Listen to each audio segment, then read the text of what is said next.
네, 오늘 우리가 함께 살펴볼 성경 본문은 스가랴 9장 9절부터 17절까지입니다. 성경 구약 성경의 마지막에서 두 번째 위치한 스가랴의 9장 9절부터 17절까지를 펼쳐주시기 바랍니다.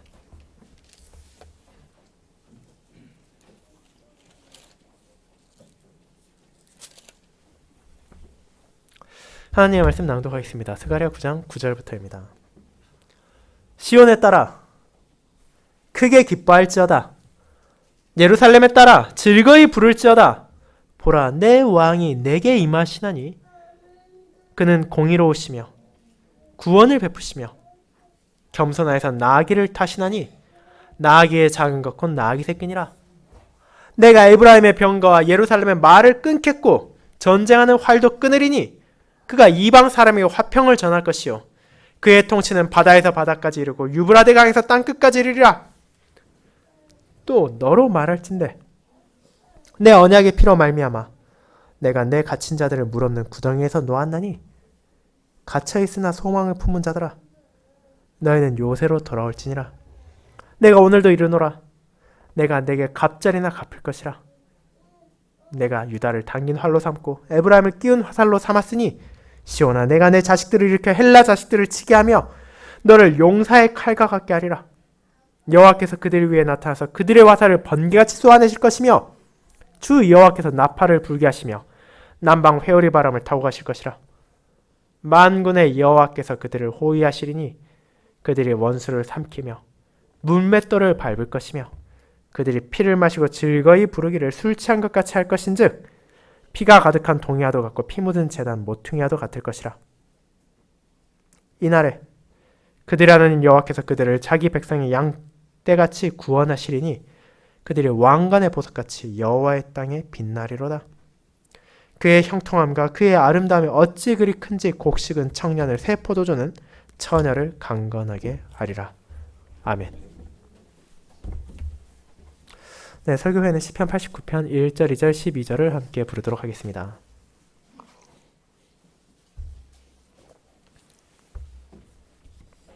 네, 오늘은 앞서 말씀드린 것처럼 그리스도의 고난 그리고 죽음을 기념하는 주일로서 특별히 스가랴 9장 9에서 17절을 통하여 그분의 개선, 그분께서 예루살렘에 들어오실 것이란 약속과 그것이 어떻게 그분의 고난과 희생을 가리키는지를 살펴보도록 하겠습니다. 사랑하는 주 예수 그리스도 안에 있는 형제 자매님들, 여러분 TV나 다양한 매체를 통해 개선 행렬을 본 적이 있습니까? 올림픽이나 월드컵처럼 유명한 대회에서 좋은 성적을 거두고 온 운동선수들이 입국을 하게 될 때 우리는 공항에서 그들을 맞이하고 또 도로에서 카퍼레이드를 하는 등 많은 축하 행사를 한다는 것을 알고 있습니다. 이는 그들의 노력의 결과로 국위를 선양하고 또 많은 이들에게 기쁨을 주었기에 그에 대한 담례로 영광을 돌리고 축하를 하는 우리나라만이 아니라 어디에서도 볼 수 있는 비교적 흔한 행사가 되기도 했습니다. 하지만 과거 개선 행렬은 보다 제한적인 상황에서만 이루어졌습니다. 그것은 적군을 물리치고 온 장군을 위해 행해지거나 혹은 큰 업적을 이루고 온 왕을 위해 온 백성들이 거리로 나와 환호하며 기쁨을 표하는 방식으로 나타났습니다. 그렇게 이런 개선 행렬은 흔하게 볼 수 있는 장면이 아니었고 만약 그런 것이 일어난다면 모든 국민들이 함께 축하할 만한 가치가 있는 일이 있었다는 것을 의미했습니다. 그리고 오늘 우리는 그리스도의 고난을 기념하는 주일을 맞아 그와 관련된 내용을 살펴볼 것입니다. 물론 여러분 중에는 어떻게 그분의 개선과 고난을 연결할 수 있는지에 대해 궁금증을 가진 분이 있을 수 있습니다. 하지만 많은 신자들이 잊어버리거나 외면하고 있는 진리는 그분의 개선과 그분의 고난을 분리시킬 수 없다는 것입니다. 특별히 오늘 본문에 앞서 읽은 마태복음 21장은 예수 그리스도의 개선이라고도 불리고 있으며 그분께서 예루살렘에 들어가시는 상황을 묘사하고 있습니다. 이는 신실하신 여호와께서 자신의 독생자를 통해 오늘 읽은 본문 스가랴 9장의 약속을 성취하신 것이었습니다. 하지만 그 개선은 무엇을 위한 것이었습니까? 겸손하게 자신을 낮추며 예루살렘에 들어가신 우리의 왕께서는 그 백성에게 공의를 베풀기 위하여, 구원을 주기 위하여 고난을 마주하려 오신 것이었습니다. 그분의 개선은 그분의 고통과 죽음으로 이어지며 그 모든 과정에서 자기 자신을 한없이 낮추신 겸손한 왕을 우리는 보게 됩니다. 그렇게 선한 목자이자 신실한 왕으로 자기 백성을 위협하고 압제하는 원수들을 물리치고 구원을 베풀기 위해 오신 그리스도를 가리키는 스가랴 9장의 약속을 우리는 살펴보므로 그리스도께서 이 땅에 오심, 그리고 특별히 예루살렘에 들어가신가 그분께서 받으신 고난의 의미를 되새겨 볼 것입니다. 저는 이를 자기 백성을 구원하기 위해 오신 왕이라는 제목으로 설교할 것입니다. 그리고 구약의 선지자를 통해 전해진 왕의 약속이 어떻게 그리스도 안에서 성취되었으며 그를 통해 저와 여러분을 포함한 모든 성도들이 어떤 은혜 가운데 살고 있는지를 함께 나누고자 합니다. 이를 첫 번째, 겸손하여 나아기를 타고 오신 왕, 두 번째, 언약의 피를 흘리기 위해 오신 왕, 세 번째, 자기 백성을 양떼와 같이 구원하신 왕이라는 대지로 나누어 보도록 하겠습니다. 먼저 첫 번째, 겸손하여 나아기를 타고 오신 왕에 대해 알아보겠습니다. 형제자매 여러분, 우리가 누군가의 고난을 떠올린다는 것은 그다지 달가운 일이 아닙니다. 내가 잘 알지 못하는 사람, 정말로 생면부지의 사람이 어려움을 겪고 있다는 것을 TV나 혹은 여러 자선단체 광고지나 영상을 통하여 보기만 하는 것도 우리 마음을 불편하게 하지 않습니까? 그런데 심지어 그 대상이 나와 가까운 사람, 나를 아끼고 내가 사랑하는 사람이라면 어떻겠습니까? 그런 것을 일부러 생각하는 사람은 드물 것입니다. 기쁘고 행복한 일만 생각해도 우리의 삶이 부족할 텐데 어째서 그런 자학과도 같은 행동을 우리가 해야 하는 것입니까? 그럼 우리는 감정적으로 불편하다 하더라도 그런 시간을 가져야 할 때가 있습니다. 특별히 그런 희생과 고통이 바로 나를 위한 것이라면 그러합니다. 우리의 부모님께 감사하며 사랑한다면 그분들께서 나를 양육하기 위해 얼마나 헌신하셨는지를 떠올리지 않을 수 없습니다. 우리가 지금 누리고 있는 많은 것들이 실제로는 선진들의 피와 땀이 서려있는 것임을 기억한다면 그분들의 희생을 외면할 수 없습니다. 그리고 신자로서 그 무엇보다 중요한 하나님의 은혜를 지금 내가 경험하고 있다면 그것이 내게 어떻게 주어졌는지를 기억해야 하는 것입니다. 그렇게 개혁교회는 매년마다 그리스도의 사역을 기념하는 가운데 빼놓지 않는 것이 바로 그분의 고통과 죽음입니다. 그분께서 이 땅에 태어나심, 부활하심, 승천하심, 성령을 부어주시는 같은 승리, 영광의 순간처럼 느껴지는 것만이 기념되는 것이 아니라 그분께서 받으신 역경, 심지어 그분의 죽음까지도 나의 구원을 위한 것임을 알고 있기에 우리는 이를 매해 기념함으로 잊지 않으려 하는 것입니다. 그리고 오늘 우리는 이를 가리키는 다양한 본문 가운데 스가랴 9장, 우리에게 조금은 생소할 수 있는 본문을 볼 것입니다. 구약성경의 마지막 부분에 나오는 스가랴는 학개와 말라기와 같은 시대를 배경으로 하고 있습니다. 학개를 통해 성전 재건의 중요성에 대해 알려주셨다면 스가랴를 통해서는 성전 공사가 마무리되는 것이 그들에게 어떤 의미가 있는지를 언약 백성들에게 전하신 것입니다. 성전이 재건된다는 것은 그저 하나의 종교적 시설이 완성된다는 것을 넘어 여호와 하나님과 그분의 백성들의 공적인 예배가 재개된다는 것이고 그분과의 관계가 회복된다는 의미를 가지고 있었습니다. 그렇게 스가랴는 하나님의 자비와 은혜를 통해 이런 일들이 진행되고 있다는 것을 선포하고 이제 그분을 의지하며 우리들에게 주어진 소명에 신실히 임하자고 권합니다. 비록 그들이 포로기를 거치며 고통과 박해를 받았지만 이제 신실하신 그분께서 자비의 손길을 베푸셨고 언약 백성을 회복하실 약속이 이루어질 때가 다가오고 있습니다. 그렇게 선지자는 이제 회복될 공동체를 노래하며 그 과정에 있어 이스라엘이 하나님을 신뢰하며 그분의 뜻을 따라야 한다는 것을 알려줄 뿐 아니라 그것이 이스라엘이란 한 작은 나라를 넘어 온 열방까지도 그 안에 속하게 될 놀라운 약속을 선포하는 것입니다. 그렇게 스가랴는 구약시대에 전해졌음에도 신약에서 일어날 하나님의 약속의 성취를 가리키고 있습니다. 이제 그 중에서도 오늘 우리가 살필 스가랴 9장은 어떤 내용을 담고 있습니까? 이는 먼저 언약 백성을 압제하던 이들에게 임할 심판을 말하고 있습니다.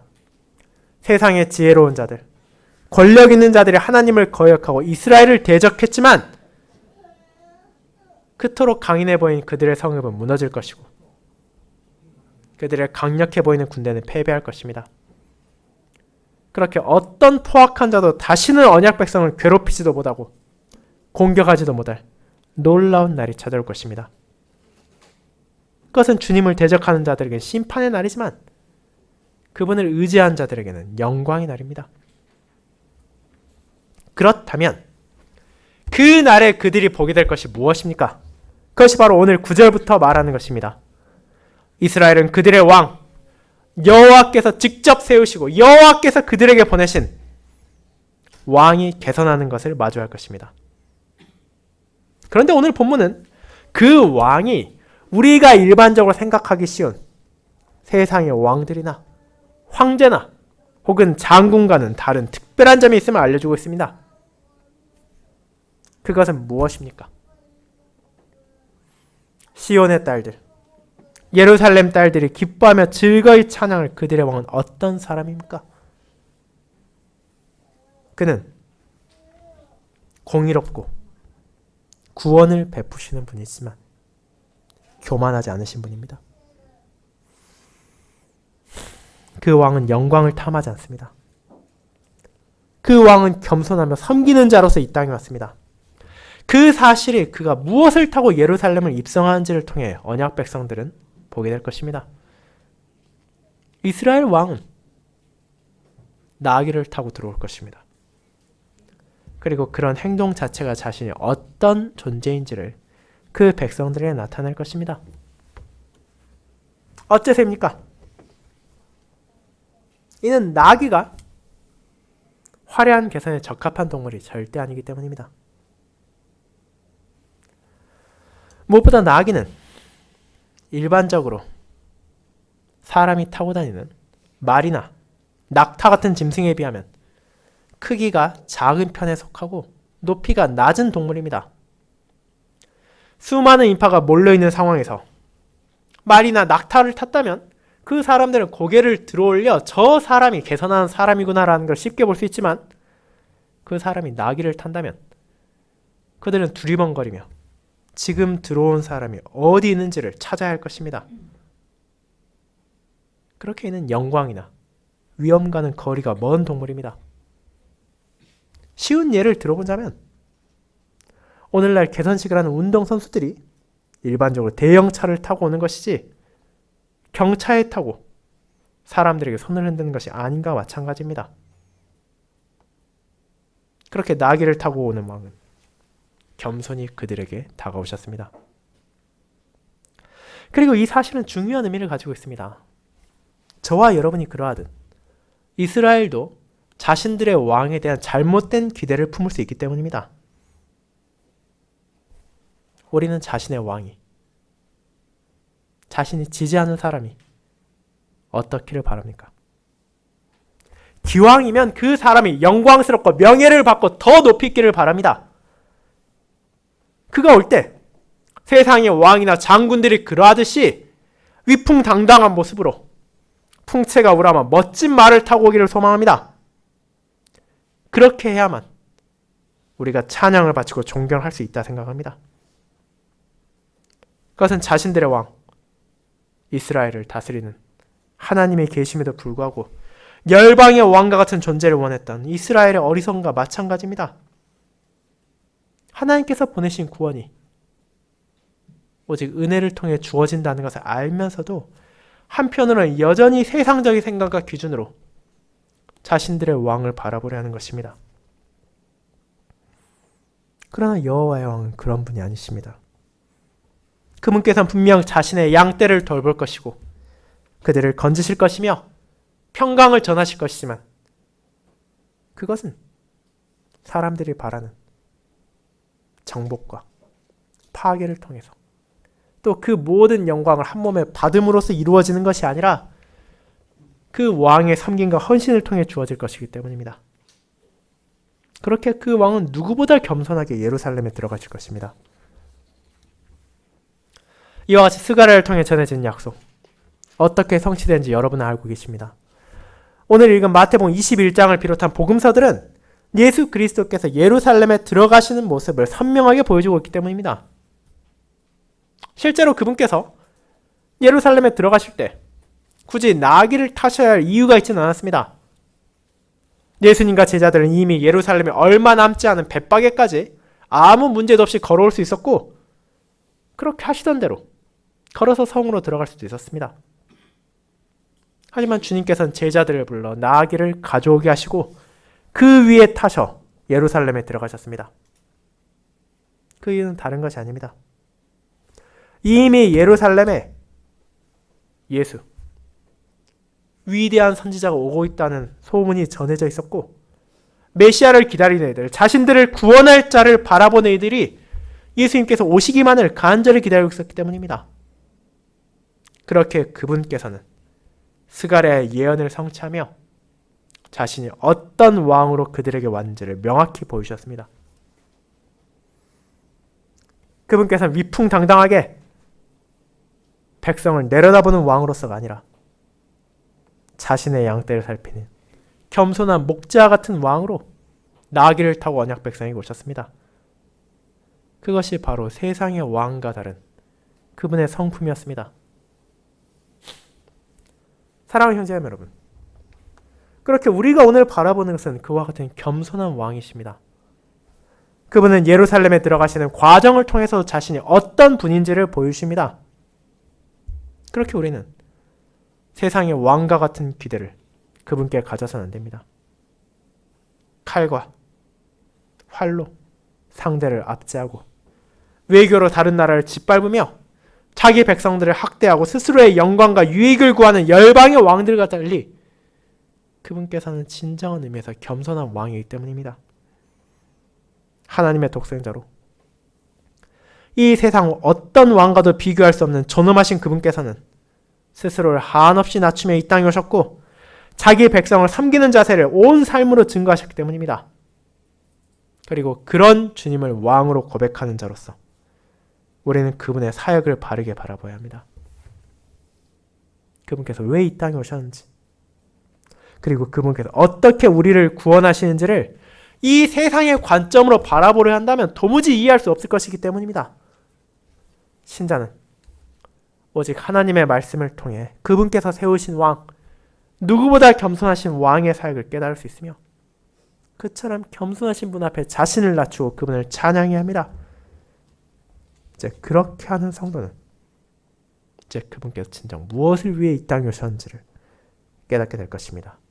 그것이 두 번째, 언약의 피를 흘리기 위해 오신 왕으로 이어집니다.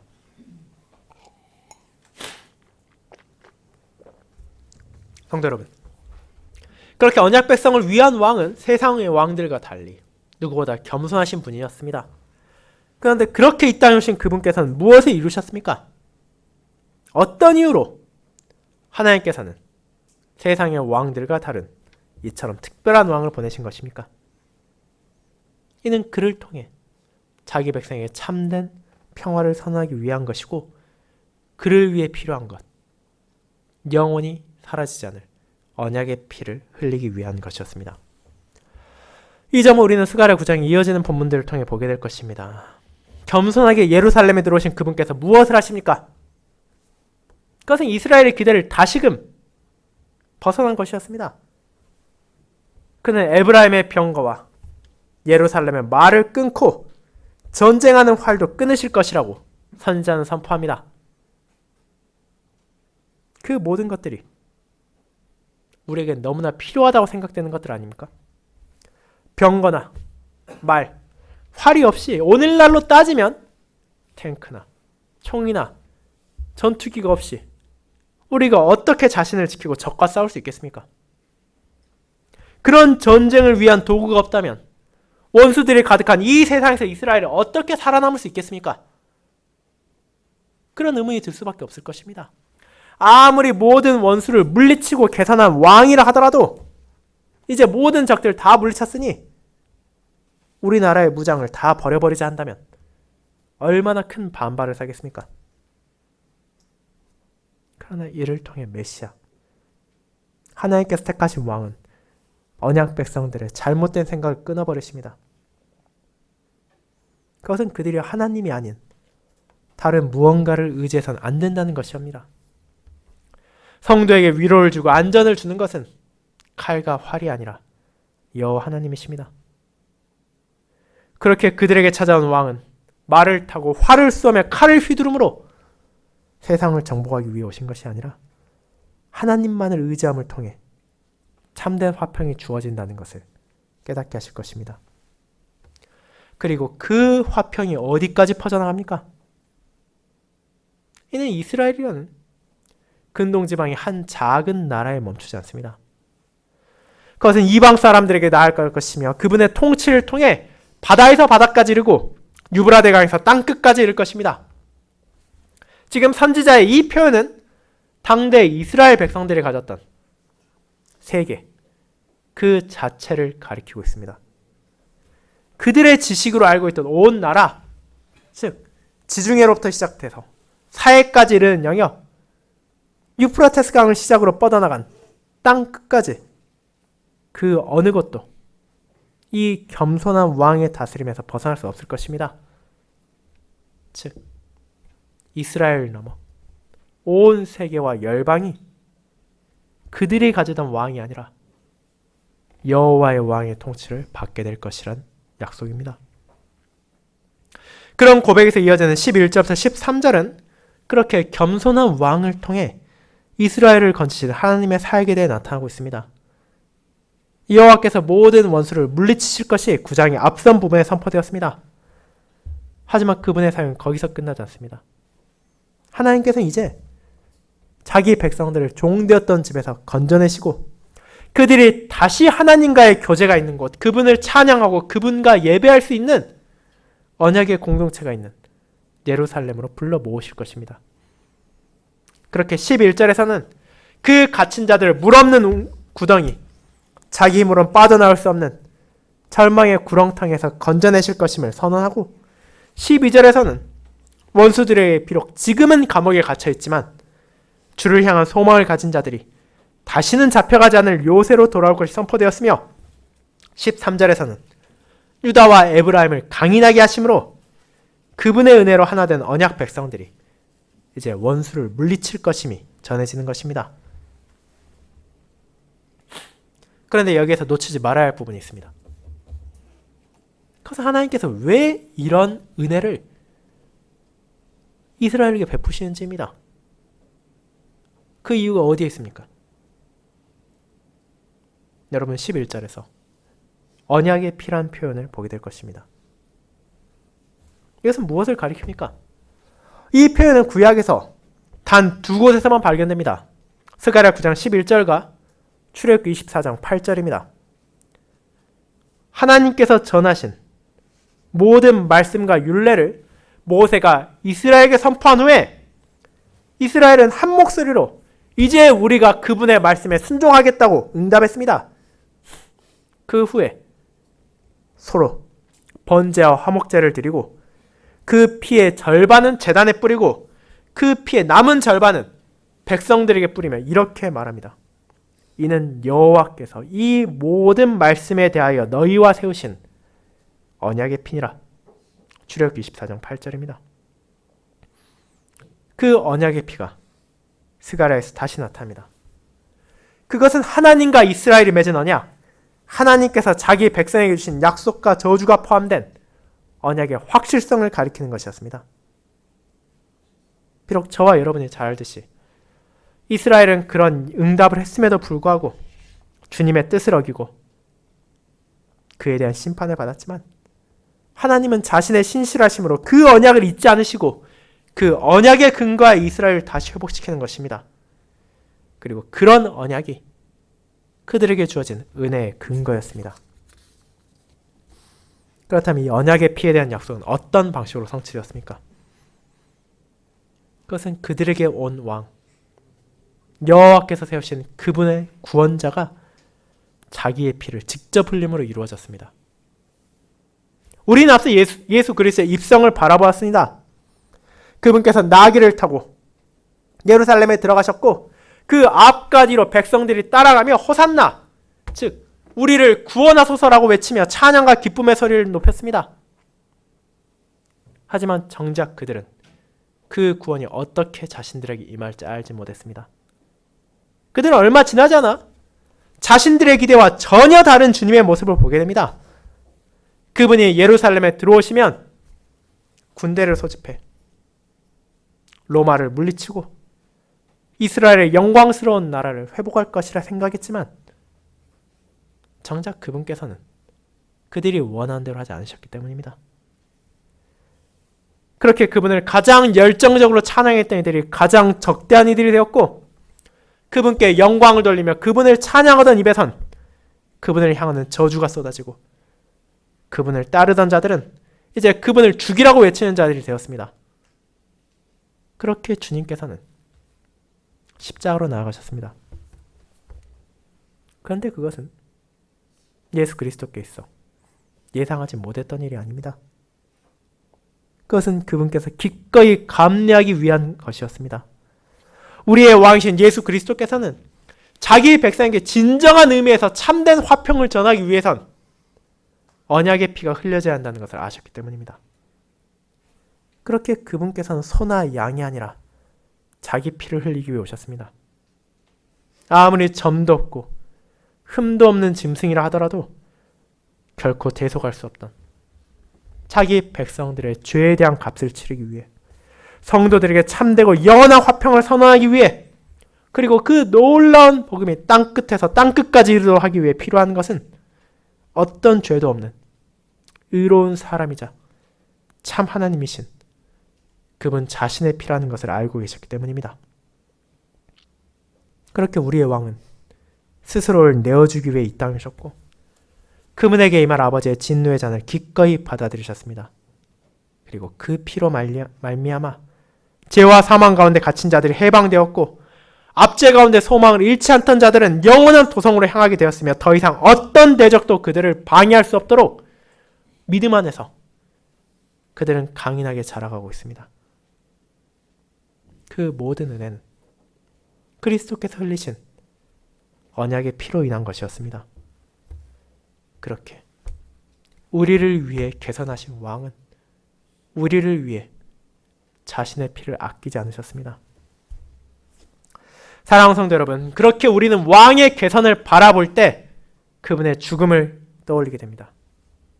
본질적으로 그분께서 평강을 가져다주는 방식은 세상의 칼과 활을 사용해서 다른 이들의 피를 흘리게 하는 것이 아니라 자신의 희생을 통해 자기의 피를 흘린 것이었기 때문입니다.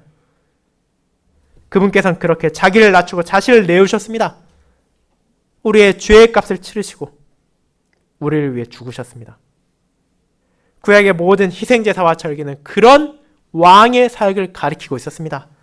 그렇기에 그분께서 흘리신 피를 통해 이 언약의 피가 영원히 기억되고 영원히 굳게 세워지므로 더 이상 우리는 소를 죽이지도 양을 잡지도 비둘기를 바치지도 않습니다. 그분께서 흘리신 피는 더 이상 반복되지 않으며 그렇게 되어서도 안 됩니다. 예수 그리스도 우리의 왕께서는 자신의 피를 통한 구속사역을 단번에 그리고 온전하게 이루셨기 때문입니다. 그분의 피로 말미암아 이제 저와 여러분을 포함한 모든 성도는 소망을 가집니다. 왕의 희생으로 말미암아 우리는 자유를 누립니다.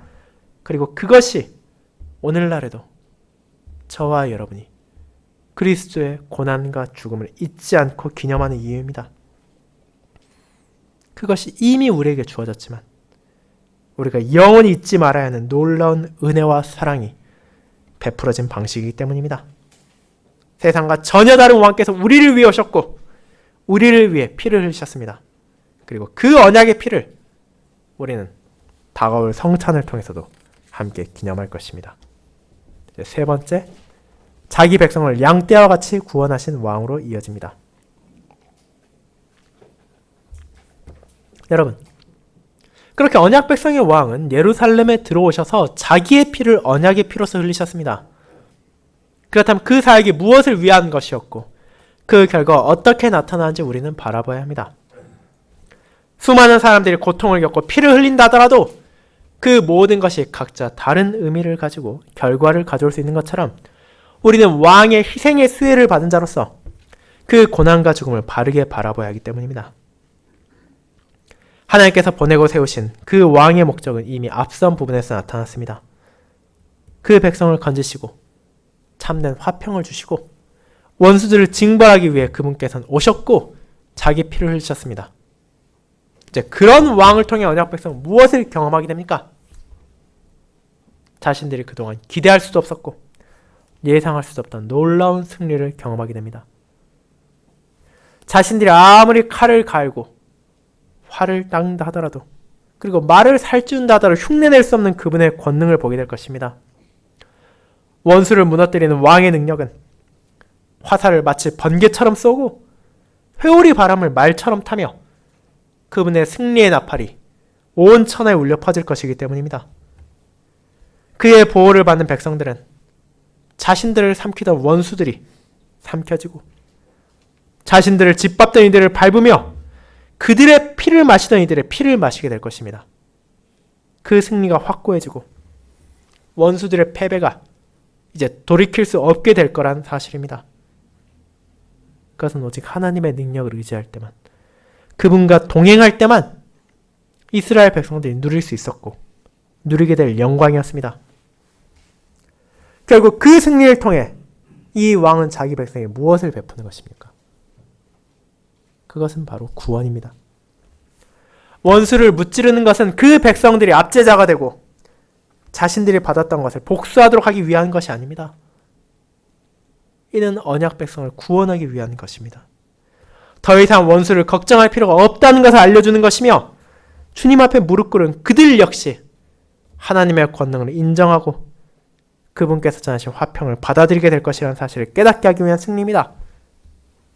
그렇게 더 이상 그들에겐 칼과 활이 필요하지 않으며 오직 그분을 신뢰하고 자신들의 왕을 따름으로 영원한 평강을 경험할 것입니다.